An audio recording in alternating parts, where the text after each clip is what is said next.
Once upon a time, there lived a man named Amaechi. He was a native of Ebelumvosi. The people of Ebelumvosi were known to be peaceful and very prosperous in Ngwaland. They engaged in trading and large-scale farming. Amaechi was a very successful farmer. He had large hectares of palm plantations and also employed lots of workers. He also had an oil processing mill which was located not too far from his compound. Amaechi was previously married to Nkechi, and together they had 4 children, one male called Ikechukwu and 3 females named Chinonso, Chisom, and Chioma. Nkechi did not live long enough to take care of their children. She died from childbirth complications when the children were still very young. Tragedy decided to pay Amaechi a visit, as both Nkechi and the newborn child died in the process. Amaechi did not remarry at once. He did his best to raise the children until they attained adulthood. As the children grew older, the 3 girls would always go to assist their father in the palm plantation, while sometimes in the palm oil processing mill. This was a period of great relief to their father, Amaechi. However, as time passed, Chinonso, Chisom, and Chioma all secured admission into higher institutions and had to leave home. Ikechukwu, who was the only son of the family, remained with their father at home. He did not take his studies serious. Therefore, he could not secure admission into any of the higher institutions. He was also very lazy and hated being told to go and work in the plantation or do any work at all. Ikechukwu loved pleasure and women. Once in a while, he would drink himself to stupor. He was always the man of the moment. Whenever he and his friends go into any of the drinking joints to drink, he would always say, "All bills on me." Ikechukwu was only praying and waiting for his father to die so he could inherit the father's wealth and live a flamboyant lifestyle. Meanwhile, as Amaechi grew much older, he no longer had the kind of strength he used to have. One day, his daughters came visiting. By this time, they had all graduated and married and were living happily with their husband at Aba. While Chioma, one of the 3 girls, was now working with a reputable oil servicing company in Port Harcourt. One morning, Chinonso said to her father, "Nnam," which means my father, "we have noticed that you are always feeling so lonely, Papa, and we do not want to lose you so soon. You are all that we have in this world. We are suggesting that it is time for you to remarry, Nnam. Please, Papa, consider taking up another wife. Someone that will always be there and available to help you at all times." "Thank you, my children," Amaechi said. "I will think about it." At first, Amaechi did not like the idea of marrying and bringing in another woman into his home. His only wish was that his son Ikechukwu could change his ways and become a more reasonable and productive young man. But that was not to be. One cool evening, some of Amaechi's close friends and relatives, who were also worried about his state of loneliness, decided to pay him a visit. As they sat down to drink and talk with him, his brother Ugo spoke up for the group. "My brother," he said, "you are one of the wealthiest and most respected men in our town. I salute your courage. Since your wife died many years ago, we have seen how you have been able to control yourself, and single-handedly you have raised your children on your own and have not gotten close to any woman for many years. Many men with your kind of wealth would have married up to 2 or 3 women by now.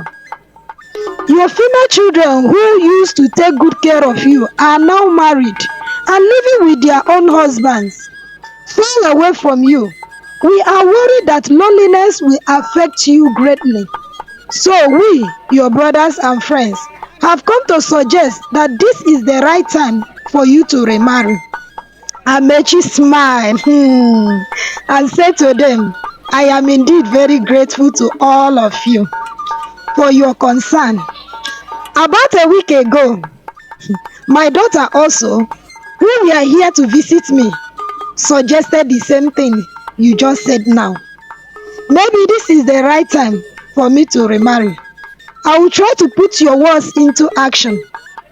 You know how difficult it is to find a good woman who is a wife material in this age. Or do you, my brothers and friends, have any particular woman in mind? Amaechi said jokingly and laughed. No, not at all. But if you will give us the privilege to find one for you, that will be a great honor, Ugo said, smiling. Very well then, do as you have said, and I will be waiting, Amaechi said. After 2 days, Ugo and two other close relatives came to visit Amaechi. Greetings, my brother, Ugo said. There is good news for you. We have found a young and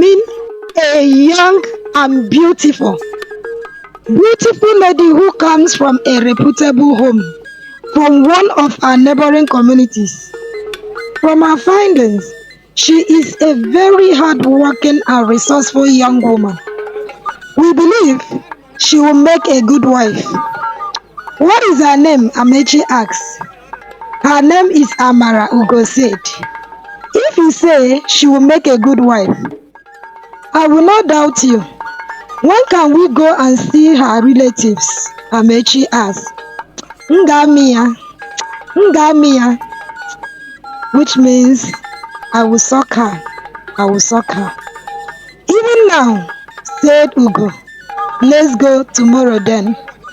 They all shook their hands together, smiling home. Everyone departed to their own house.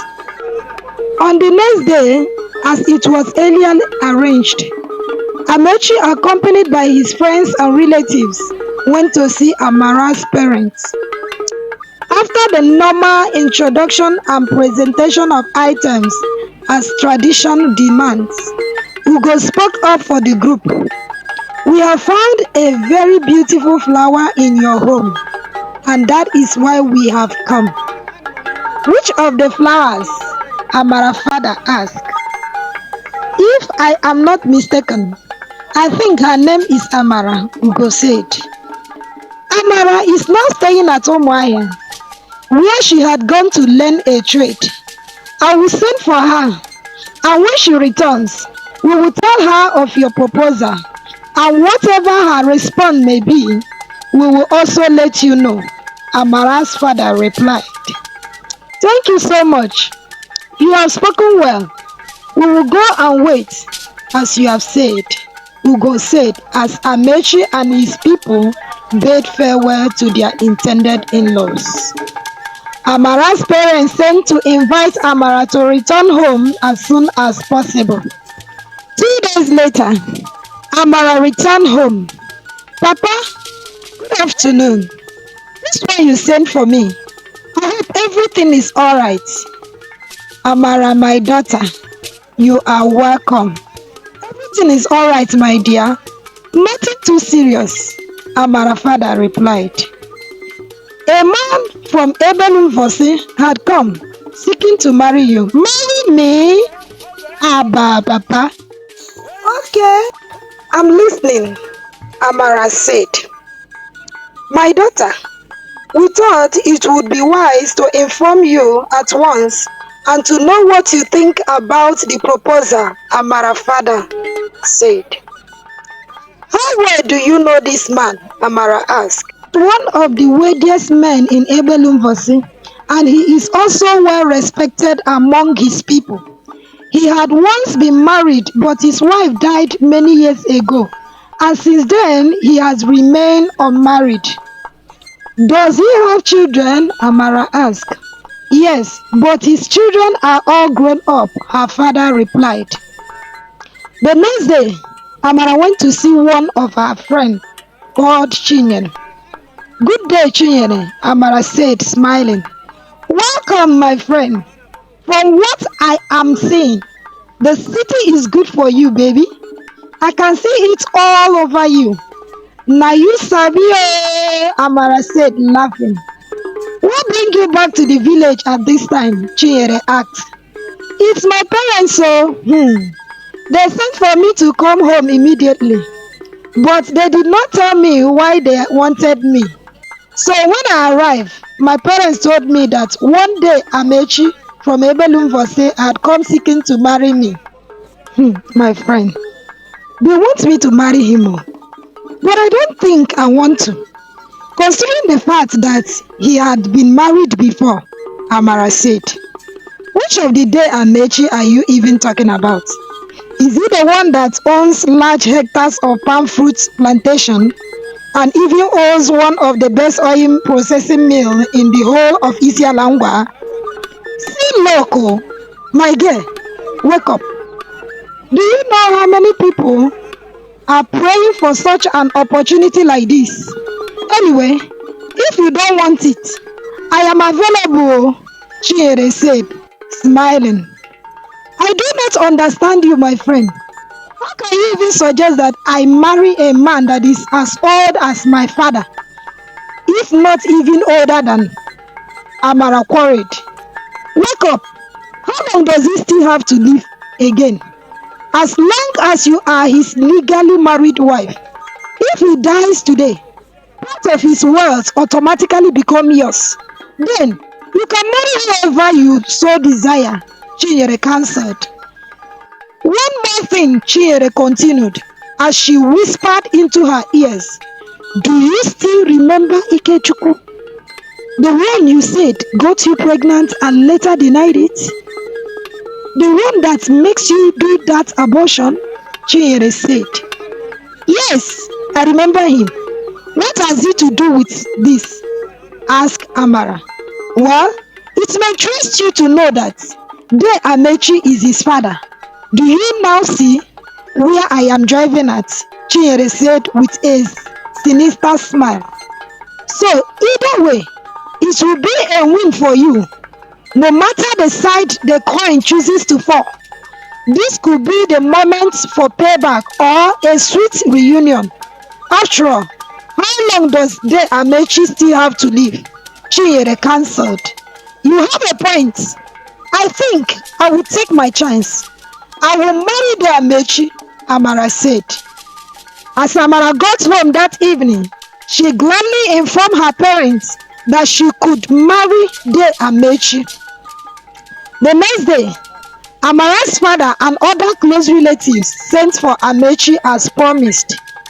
2 days later, Deh Amaechi and his people were back to Amara's father's compound to make all the necessary arrangements. Ikechukwu was also among the accompanied his father. As Ikechukwu set his eyes on Amara, he immediately recalled the events of the past and his heart sank.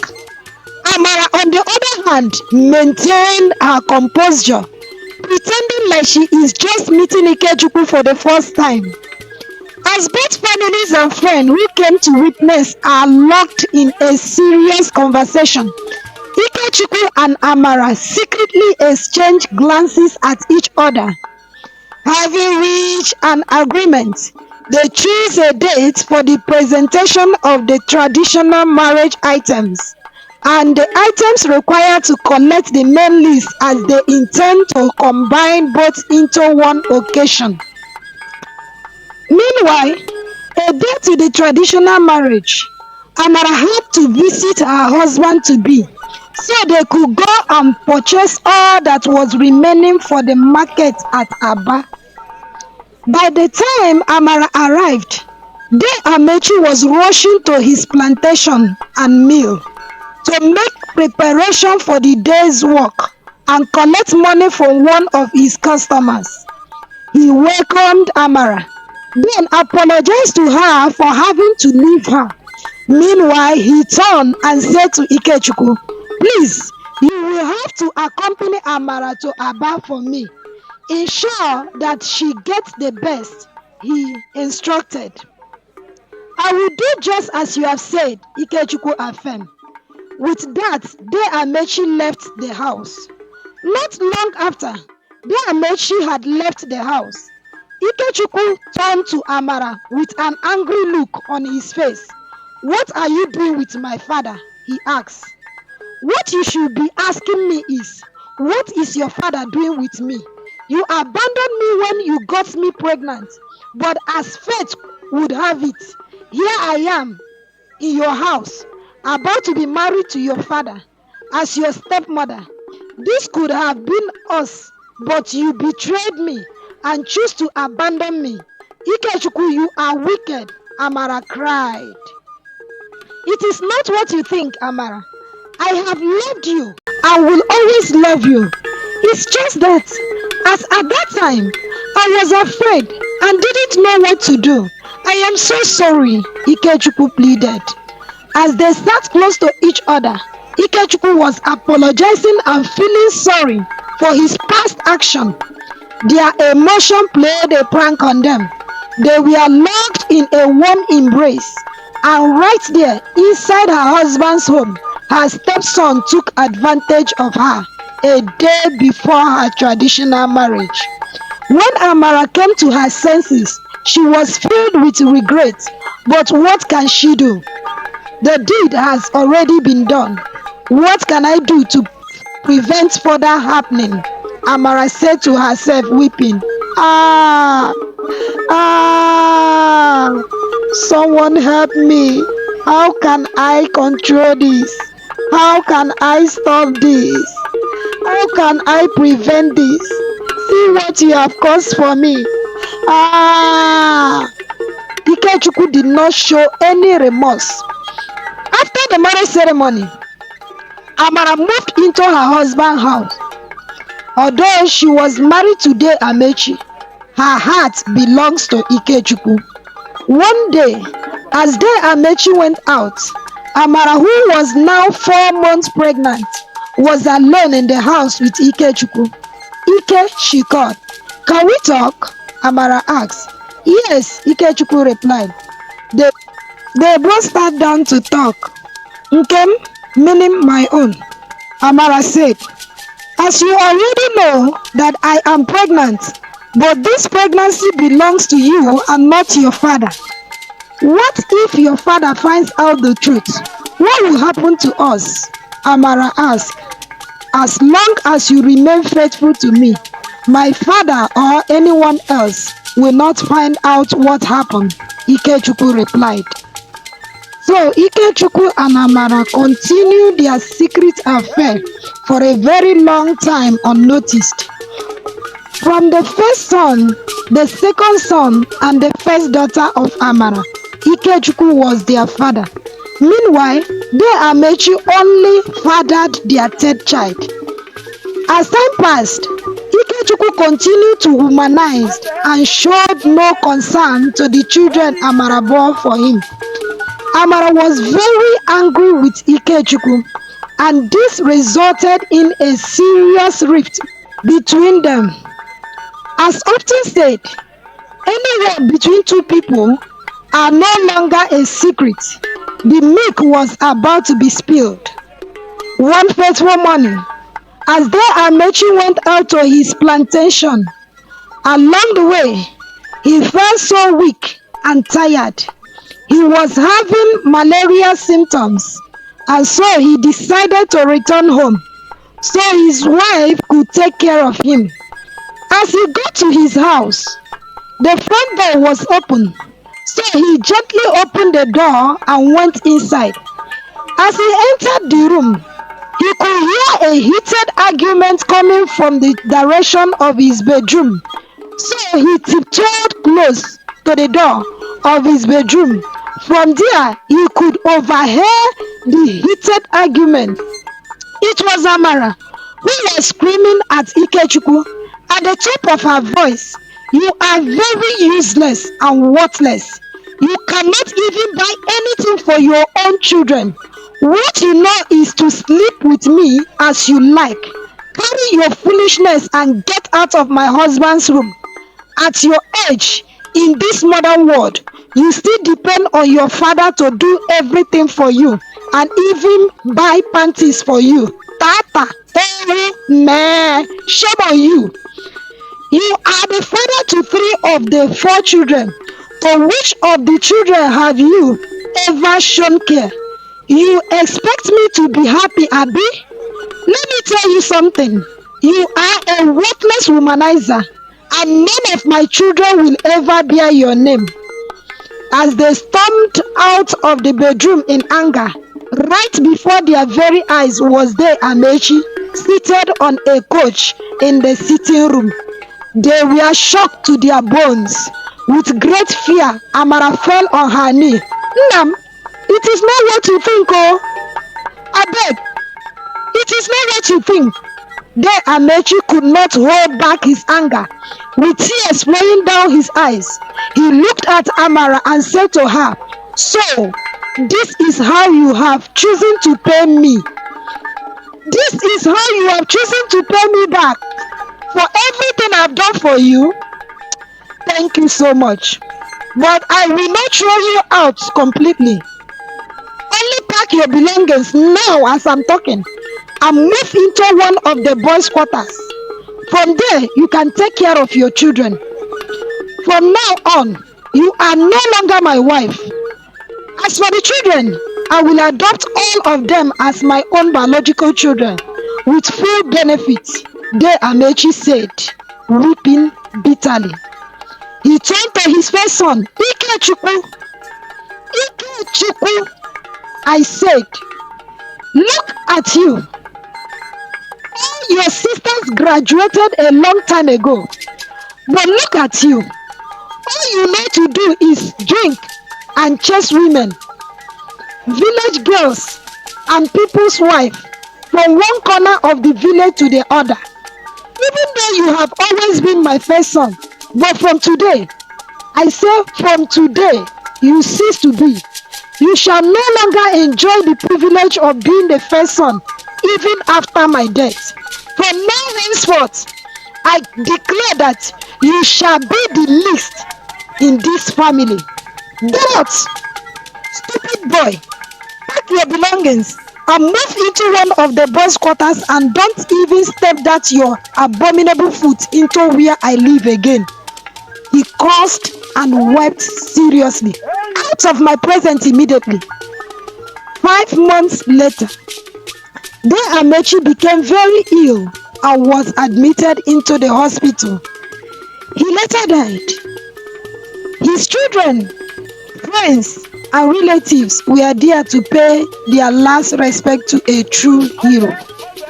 Before his death, Deh Amaechi had informed Deh Ugo, his eldest brother, on what transpired between him and his wife and Ikechukwu, his son, and had entrusted him on what to do in the event of his death when the time comes to share his properties. Not long after Deh Amaechi was buried, Ikechukwu seized all the wealth his late father had accumulated during his lifetime to himself. He wasted his father's resources on women, partying, clubbing. He neglected Amara and her children. Amara became jealous and very angry at Ikechukwu. Amara went to see Deh Ugo, her late husband's elder brother.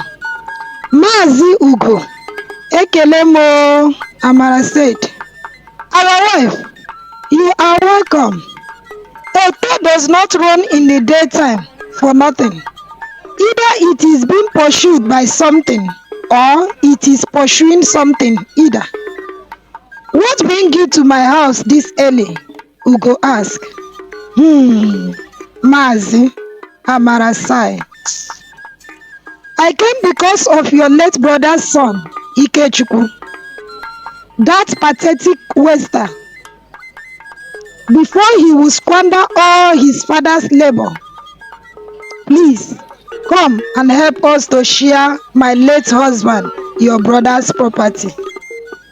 Biko nai, meaning please our father, Amara requested.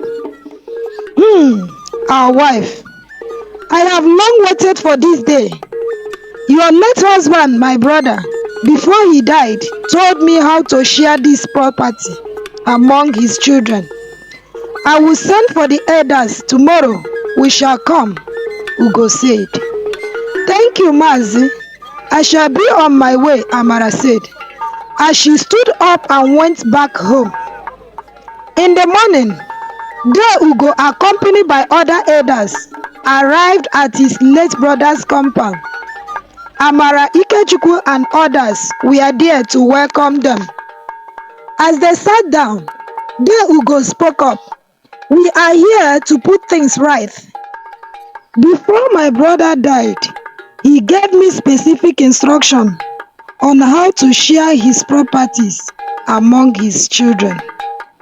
Ugo continued, for his farm estate, half goes to Amara first son, while Ikechukwu and the two others are to share the remaining equally among themselves. The main house here in the village and the large oil processing mill now belongs to Amara first son, while Ikechukwu and the others are to share from what is remaining. And so, Deh Ugo ensured that his late brother's wish was carried out. Ikechukwu stood up in anger. This conspiracy will not work. I am and still remain the first son of Deh Amaechi, Ikechukwu said. We are only carrying out your late father's wish. So if you are not comfortable with that, you can challenge it anywhere, and we will prove our decision, your late father's wish, Ugo said. Thank you, my elders, Amara said, as the elders stood up to leave. As Deh Ugo and the elders left, Ikechukwu turned his frustration on Amara. So this is your plan, Abi? This is your plan, Amara, Ikechukwu said. What plan are you talking about? Go and get a life and leave Amara out of your trouble, oh, I beg you, Amara fumed. But all these children are my children. How can I be sharing inheritance with my own children? Ikechukwu quarried. Do you mean your half-brothers? You would have said that to the elders now, Amara mocked. But you know that I am their biological father, Ikechukwu said, almost weeping. Go and tell them you are their father and watch them clap for you, betrayer, Amara scoffed. See what I've done to myself, oh. I am supposed to be their elder brother. How do I tell my brothers that I am their biological father? Ikechukwu lamented. Hey. That is your business, Amara said as she walked away. No, I must challenge Deh Ugo's decision. I am the first son, and we have a tradition. That tradition must be followed.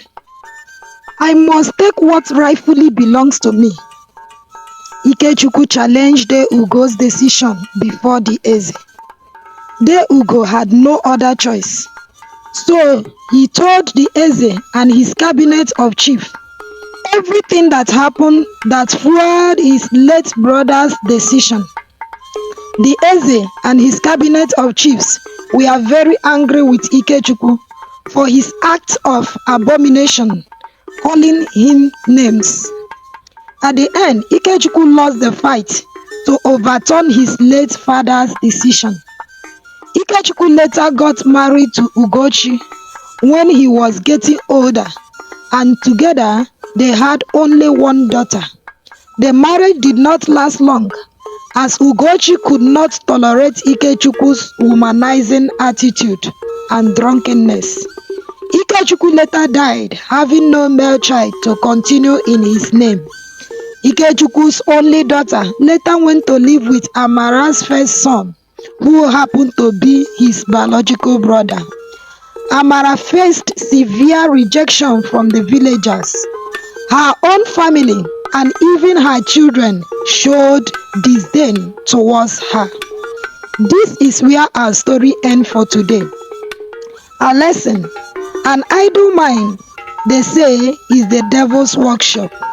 If you always have nothing to do, the devil will give you something to do. Jesus said, if the devil is cast out, he will go about seeking for a place to stay, and finding none, he will say to himself, let me go and check at my house from where I was cast out.